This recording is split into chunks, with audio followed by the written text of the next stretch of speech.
আইনামা তাকুনু ইউদরিকুকুমুল মাউত।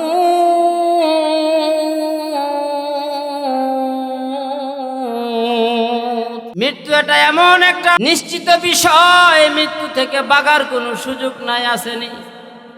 যেখানেই তুমি যাবে মৃত্যুটা সেখানেই তোমার সাথে সাথে আছে।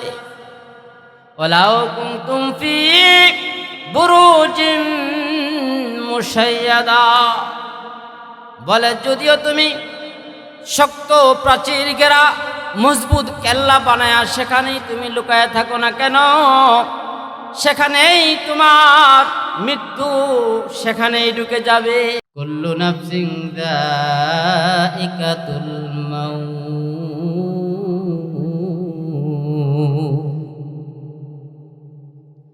দুনিয়া আর জমিনের মধ্যে যার রূহ আছে, রূহ যাকে আল্লাহ আত্মা দিয়েছে, এমন যত প্রাণী আছে সকল প্রাণীরই মৃত্যুর স্বাদ গ্রহণ করতে হবে কি হবে না?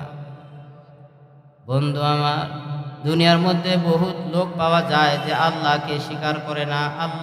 আল্লাহ আছে সেটা সে মানে না, নবী আছে নবীকে মানে না, কুরআন আল্লাহর বাণী এটা মানে না, আছে না নাই? জান্নাত আছে জাহান্নাম আছে, অস্বীকার করে, বলে জান্নাত জাহান্নাম বলতে কিছু নাই, আছে না নাই? কিন্তু এমন একটা মানুষ আমাকে দেখান যে মানুষটা মৃত্যুকে অস্বীকার করে, আছে কারো ক্ষমতা? ইহুদি বলেন, খ্রিস্টান বলেন, হিন্দু বৌদ্ধ যা কিছু বলেন, এমন একজন মানুষ দুনিয়ার বুকে পাওয়া যাবে না যে মৃত্যুকে অস্বীকার করতে পারে, আসেনি? মৃত্যুকে অস্বীকার করার মতন কারো ক্ষমতা নাই।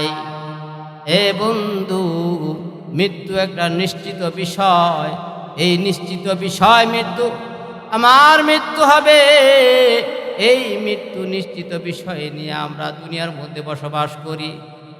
বন্ধু, কখন যে কার মরণ এসে যাবে কেউ জানি না। তবুও এই অল্প দিনের হায়াতের মধ্যে, এই অল্প হায়াতের মধ্যে দুনিয়া নিয়ে পাগল হয়েছি। ওয়াজের ময়দানে এত বিশাল আয়োজন, ওয়াজের প্যান্ডেলে আল্লাহর কথা শোনার মানুষের বড় অভাব। আর দেখা যায় ওয়াজের প্যান্ডেলের পাশেই বাজার জমেছে, জমি কি জমে না? ওই দোকানপাটে মানুষের কিন্তু অভাব নাই, ঠিক কিনা?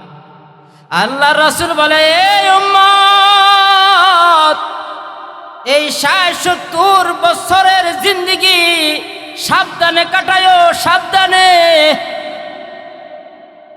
ও বন্ধু, আমাদের হায়াতের গড় হিসাব রাসূল বলেন এই উম্মতের হায়াত হলো গড়ে ৬০ থেকে ৭০ বছর, ঠিক কিনা? জোরে হয়তো আপনারা বলবেন, হুজুর আমাদের এলাকায় তো আমাদের এক চাচা আছে বয়স ৯০ বছর। তাহলে আমি বলবো, ও ভাই, আপনার মহল্লায় ৮০ বছর, ১০০ বছর, ১১০ বছরের মানুষ আছে।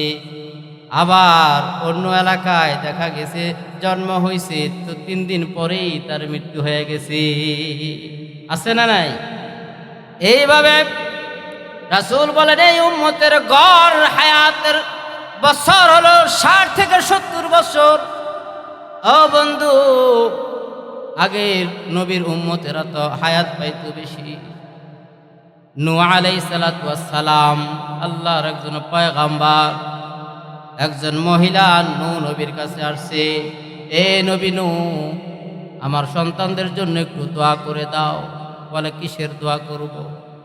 মহিলা ডাক দিয়া কয়, এ আল্লাহর পয়গম্বর, আমার সন্তানগুলা না বেশি দিন হায়াত পায় না, বেশি দিন আমার সন্তানেরা হায়াত পায় না। বলে, কত দিন পায়, কত বছর হায়াত পায়? বলে, ও আল্লাহর পয়গম্বর, আমার সন্তানেরা না ২০০ বছর, কেউ ৩০০ বছর, কেউ ৪০০ বছরই তাদের মৃত্যু হয়ে যায়। এবার আল্লাহর পয়গম্বর একটু মুচকি হাসলেন, ১০০ বছর, ২০০ বছর, ৩০০ বছর, আপনার ৪০০ আপনার বছরও হায়াত পায়, এরপরে আর হায়াত আপনার পায় না। এবার পয়গাম্বর একটু মুচকি হাসলেন। মহিলা বলে, ও গো পয়গাম্বর, হাসেন কেন, হাসেন কেন?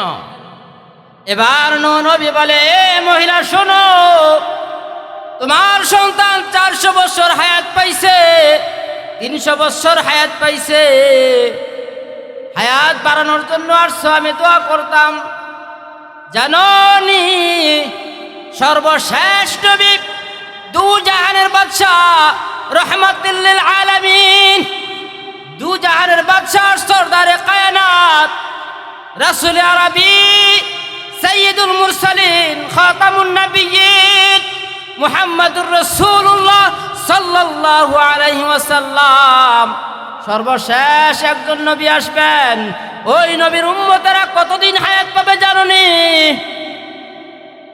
এবার মহিলা ডাক দিয়া কয়, না না না, জানি না।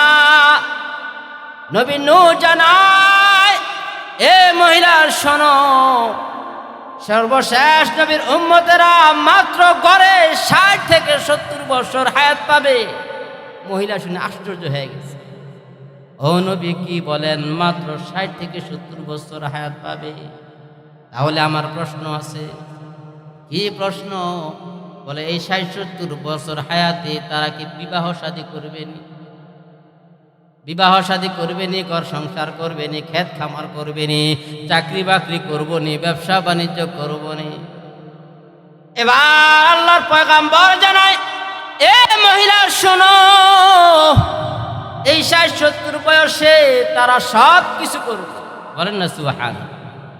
বিবাহ শাদীও করবে, ঘর সংসার করবে, দুনিয়াদারি করবে, সব কিছু করবে।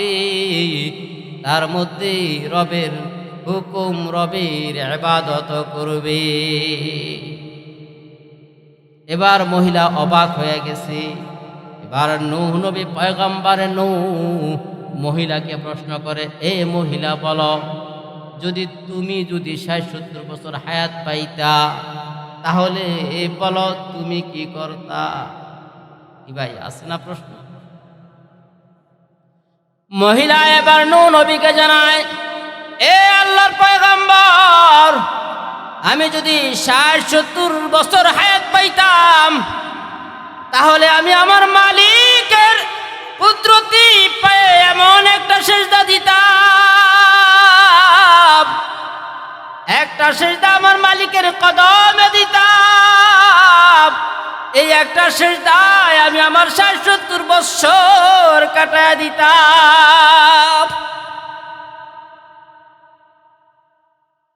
এই 60-70 বছর হায়াত দিয়া কিসের আমি ঘর করব, সংসার করব, কিসের দুনিয়াদারি করব? এই 60-70 বছর তো আমি আমার মালিকের কদমে একটা সিজদা দিয়াই কাটায় দিতাম। আর এই 60-70 বছর হায়াতের জিন্দিগি নিয়ে আমরা কত বড়াই করি, ঠিক কিনা বলে? ভাই ঠিক কিনা? আমরা কত বড়াই করি, অথচ মৃত্যু এটা নিশ্চিত। 60-70 বছর তো গড়ে, কিন্তু আমার আপনার হায়াত কতদিন আমি আপনি কি জানিনি? কি ভাই জানি? হ্যাঁ, কত মানুষ চায়ের দোকানে বসে চা খাইলো, বাড়িতে গেল, সংবাদ পাইলাম সে নাই। আছে না নাই? মৃত্যু থেকে কিন্তু ভাগারও সুযোগ দেয়, আসেনি? হ্যাঁ, সূরা নিসার ৭৮ নম্বর আয়াতে আল্লাহ তাআলা আমাদেরকে জানায় দেয় যে মৃত্যু থেকে ভাগার সুযোগ নাই। আইনামা তাকুনু ইউদরিকুকুমুল মাউত।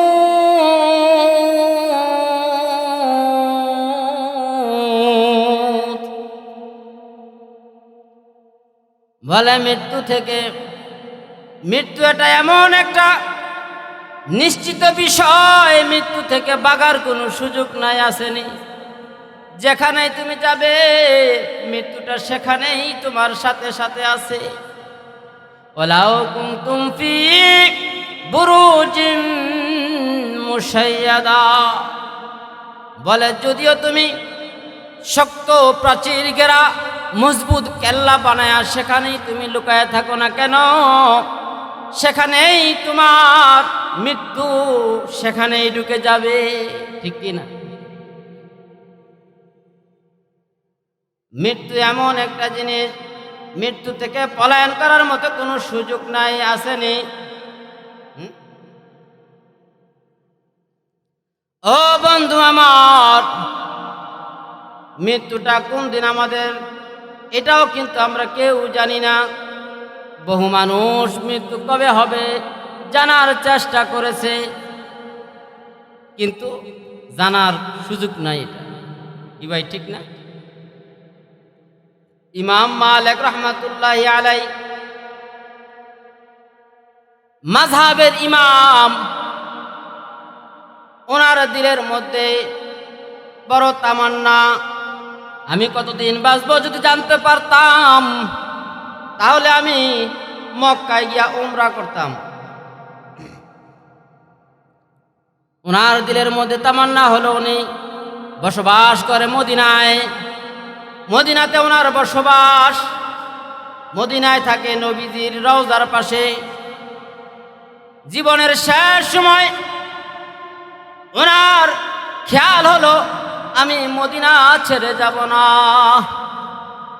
নবীকে ছেড়ে উনি আপনার যাবে না। ওনার ইচ্ছা হলো আমার মৃত্যুটা যেন মদিনায় হয়, আর যেদিন নাকি কিয়ামত হয়ে যাবে সেদিন যেন আমি নবীর সাথে যেন হাসরে উঠতে পারি।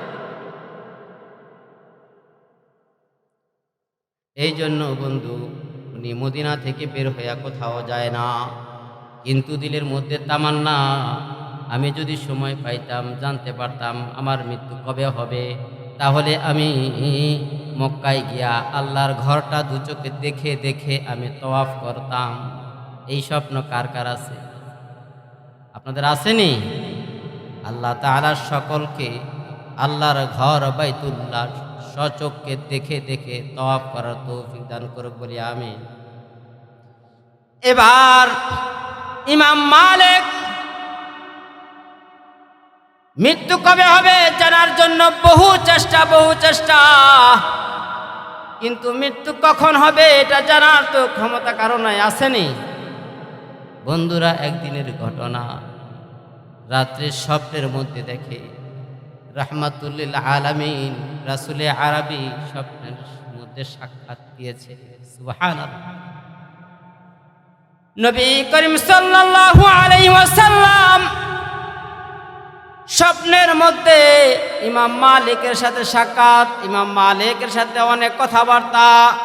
এক পর্যায়ে ইমাম মালিক নবীকে বলে, ও আল্লাহর পয়গম্বর, আমার না দিলের বড় তামান্না আমি মক্কায় গিয়া উমরা করতাম। এ নবী, আমি আপনার মুহাব্বতে মদিনা ছেড়ে যাই না। যদি আমাকে জানাইতেন আমি কতদিন বাঁচবো, তাহলে আমি সুযোগ বুঝে উমরা করে আসতাম। রাসূলুল্লাহ সাল্লাল্লাহু আলাইহি ওয়াসাল্লাম ইমাম মালিককে এইভাবে 5টা আঙ্গুল দেখাইলেন। এইভাবে 5টা আঙ্গুল দেখাইলেন। ঘুম ভেঙে গেছে, স্বপ্ন শেষ। ইমাম মালিক রহমাতুল্লাহি আলাই এবার পেরেশান। হায় হায়, নবী আমাকে কি বুঝাইলো? এই 5 আঙ্গুল দিয়ে আমি কি 5 বছর বাঁচবো, না 5 মাস বাঁচবো, নাকি 5 সপ্তাহ বাঁচবো, না 5 দিন বাঁচবো? কি ভাই, ঠিক না? ইমাম মালিক রহমাতুল্লাহি আলাই পেরেশান। নবী কি বুঝাইলেন?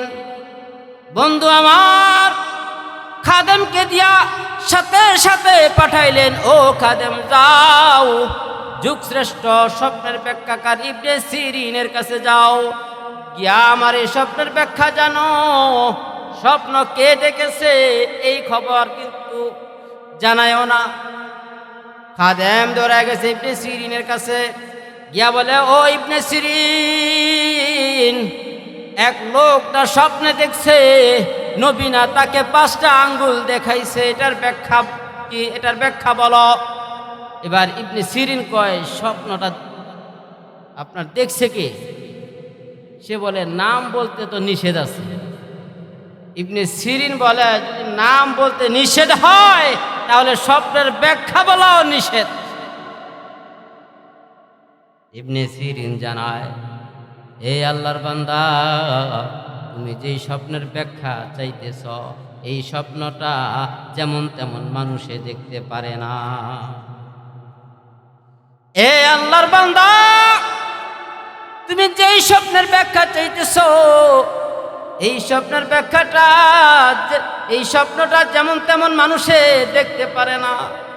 আমার তো মনে হয় এই স্বপ্নটা যুগ শ্রেষ্ঠ, বর্তমান যুগের সবচেয়ে বড় আলেম যিনি ইমাম মালিক ছাড়া এই স্বপ্ন আর কেউ দেখতে পারে না। এবার বন্ধুরা, খাদেম কি করবে? সর্বশেষ নিরুপায়। আহা, ইমাম মালিক দেখছেন, ব্যাখ্যা বলেন। ও বন্ধুরা আমার, এবার ইবনে সিরিন বলেন, ইমাম মালিক এত বড় আলেম হইছে, এত বড় আলেম হইছে, এত জ্ঞানের অধিকারী হইছে, এত এত আলেমের অধিকারী হওয়ার পরে ইমাম মালিক বুঝি মৃত্যুর খবরটাও জানতে চায়, মৃত্যুর আলেমটাও জানতে চায়। বলে, এ আল্লাহর বান্দা, আল্লাহর নবীর এই 5 আঙ্গুলের অর্থ হলো সূরা লোকমানের আপনার গিয়ে সর্বশেষ যে আয়াতগুলো আছে, 34 নম্বর আয়াত, আল্লাহ তাআলা কোরআনের মধ্যে আমাদেরকে জানায় দেয়, ইন্নাল্লাহা ইনদাহু ইলমুস সাআহ ওয়া ইউনাজ্জিলুল গায়স ওয়া ইয়ারহামু মা ফিল আরহাম ওয়া মাযা তাকসিবু গাদা ওয়া মা তাদরি নাফসুম বিআইয়ি আরদিন তামুত। ও বন্ধু আমার, সংক্ষিপ্ত করে দেই, আল্লাহ রাব্বুল আলামিন আমাদেরকে জানায় দেয় কোন দিন কিয়ামত হবে, এটা একমাত্র কে জানে। আর জোরে বলেন, কে জানে? কোথায় কোন দিন বৃষ্টি হবে, কে জানে? ও বন্ধু, আমরা দেখি আকাশে মেঘ মেঘ, বৃষ্টি হবে, ইচ্ছে মতো বৃষ্টি হবে, কিন্তু ঘুরে ঘুরে বৃষ্টি আর হয় না। ঘুরে ঘুরে আল্লাহর হুকুম, অন্যদিকে বৃষ্টি হয় কি হয় না? বৃষ্টি কোথায় হবে এই খবরটা কে জানে? একমাত্র আল্লাহ জানে।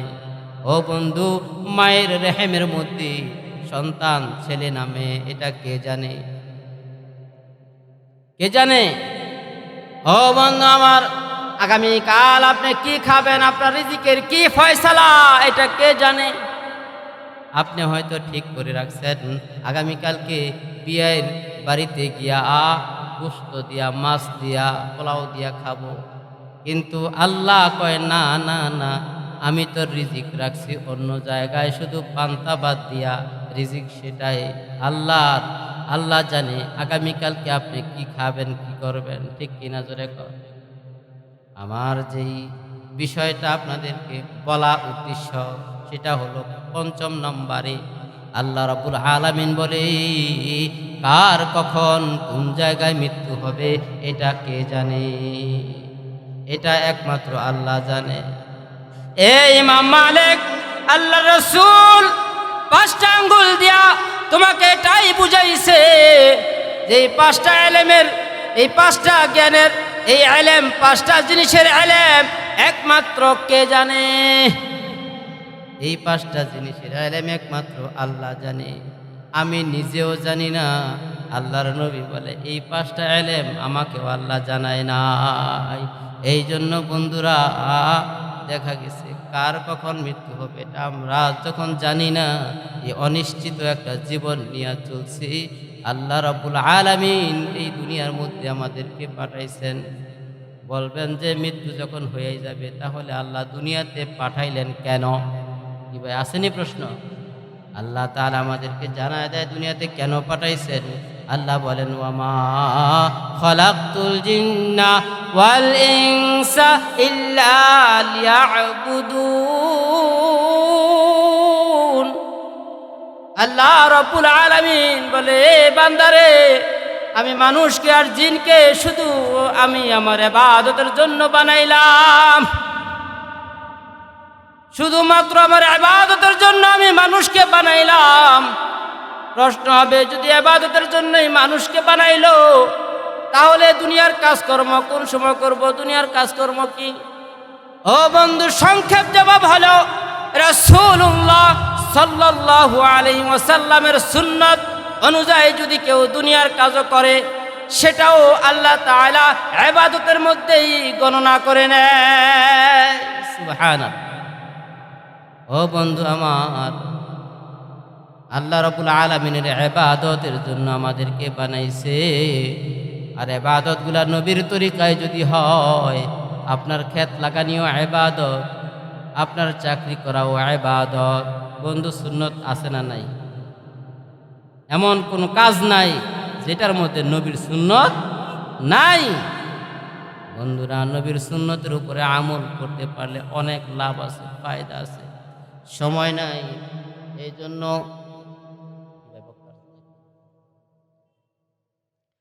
এই জন্য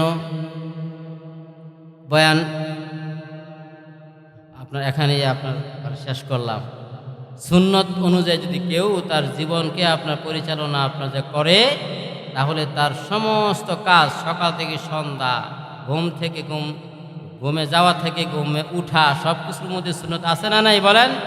এই সুন্নত অনুযায়ী যদি কেউ আপনার দুনিয়াতে থাকে, তার সময়টাকে ব্যয় করে, তাহলে তার পুরা সময়টাকে আল্লাহর রাসূল বলে আল্লাহ তার ইবাদতের মধ্যে গণ্য করে নেবেন। চিল্লায়া বলেন সুবহানাল্লাহ। ও বন্ধুরা আমার, আমি যে আয়াতটা রাখছিলাম, হাদিসটা রাখছিলাম, আয়াত হাদিসের মধ্যে যাওয়ার সুযোগ নাই, আপনাদের সামনে বলছিলাম ওয়া'বুদ রাব্বাকা হাত্তা ইয়াতিয়াকাল ইয়াকিন। ইয়াকিন, এখানে ইয়াকিন শব্দর অর্থ হইল মৃত্যু, যেটা ইয়াকিনী বিষয়, নিশ্চিত বিষয় মৃত্যু। বলে তোমরা এই মৃত্যু আসা পর্যন্ত রবের ইবাদত তোমরা করতে থাকো, রবের ইবাদত তোমরা করতে থাকো। রাসূল বলেন আর দুনিয়া মাজরাতুল আখিরাত, দুনিয়া হলো আখিরাতের আপনার কি জায়গা, আখিরাত এখান থেকেই আপনাকে আপনার বানায়া আপনার গিয়ে নিতে হবে। আখিরাত আমাদের সুন্দর যদি চাই, তাহলে এখানে আমাদেরকে ফসল আপনাকে ফলাতে হবে। কি ভাই, ঠিক কিনা বলেন? আল্লাহ রাব্বুল আলামিন আপনাকে আমাকে সকলকে মৃত্যুর ভয় অন্তরের মধ্যে রেখে আল্লাহ রাব্বুল আলামিনের ইবাদত বন্দেগী, রাসূলের সুন্নত অনুযায়ী আমাদের জিন্দেগিকে আপনার পরিচালনা করে সকলকে বেহেশতের মালিক হয়ে দুনিয়া থেকে যাইবার তৌফিক সকলকে দান করুক। ওয়া আখিরি দাওয়ানা আলহামদুলিল্লাহি।